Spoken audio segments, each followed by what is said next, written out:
સુરતમાં સરદાર માર્કેટથી સહારા દરવાજા અને રિંગ રોડથી મજુરા ગેટ સુધી રોજ ટ્રાફિક જામ થઈ રહ્યો છે।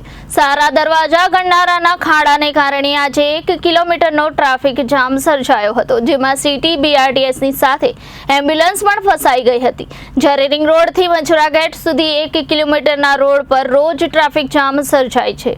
સુરતીઓ થોડા દિવસ પૂરના પાણીમાં ફસાયા। પાણીમાંથી બહાર નીકળ્યા જ હતા કે તરત મેટ્રોનો સ્પાન નમી જતા ટ્રાફિકમાં ફસાયા। અને હજુ તો એવું બધું થોડું સરખું જ થયું નથી કે ત્યાં રોડના ખાડાના કારણે ફરી ટ્રાફિકમાં ફસાઈ રહ્યા છે। રોડ પર મસમોટા ખાડાને કારણે વાહન ચાલકો પરેશાન થઈ ઉઠ્યા છે। મસમોટા ખાડાને કારણે ટ્રાફિક જામ તો થાય જ છે, પણ વાહન ચાલકોને શારીરિક અને આર્થિક રીતે પણ મુશ્કેલી વેઠવી પડે છે।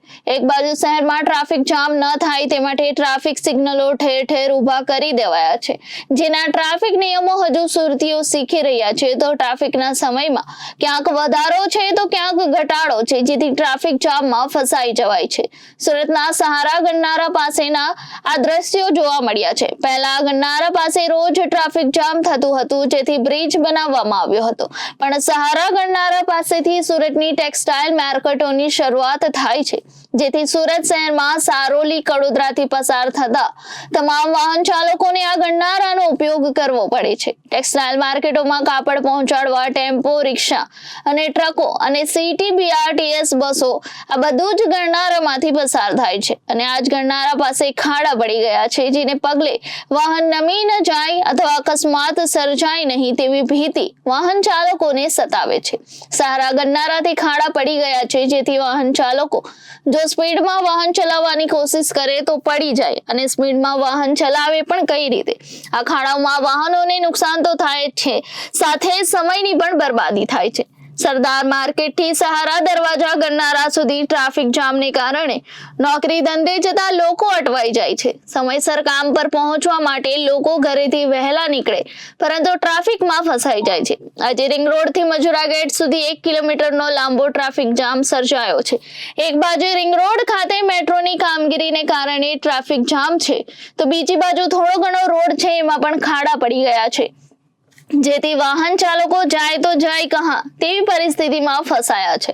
સરદાર માર્કેટથી સહારા દરવાજા ગણનારા સુધી ટ્રાફિક જામ છે, તો રિંગ રોડથી મજુરા ગેટ સુધી 1 કિલોમીટરનું ટ્રાફિક જામ થયો છે, જેના કારણે લોકો પરેશાન છે। આ ટ્રાફિક જામમાં સિટી બસ અને બીઆરટીએસ બસ પણ ફસાઈ જાય છે, જેથી આ રસ્તો પસાર કરવામાં બસોને પોણો કલાક નીકળી જાય છે, તો બસમાં મુસાફરી કરતા મુસાફરો પણ પરેશાન થઈ જાય છે। રોડ પર ખાડાને કારણે મનપા દ્વારા ઠીંગડા મારવાની કામગીરી કરવામાં આવી રહી છે, પણ ખબર નહીં આ ઠીંગડા પણ ચાલતા નથી। થોડા જ દિવસોમાં ફરી રોડ પર ખાડા પડી જાય છે। આજે ભારે ટ્રાફિક જામને પગલે સુરત મહાનગરપાલિકા સંચાલિત સ્મીમેર હોસ્પિટલમાં જતા લોકો પણ અટવાયા હતા। સ્મીમેર હોસ્પિટલના ગેટ પાસે ભારે ટ્રાફિક જામને કારણે ઇમરજન્સી દર્દીઓને હાલાકી વેઠવી પડી હતી, ત્યારે એક એમ્બ્યુલન્સ આ ટ્રાફિકમાં ફસાઈ ગઈ હતી। સ્મીમેર હોસ્પિટલમાં આવતી એમ્બ્યુલન્સ આ ટ્રાફિકમાં ફસાઈ ગઈ હતી, જો કે ભારે ટ્રાફિક જામને કારણે લોકો રોંગમાં વાહનો ચલાવવા મજબૂર બન્યા હતા। Reporter Arvind Rathod, Janadesh news, Surat.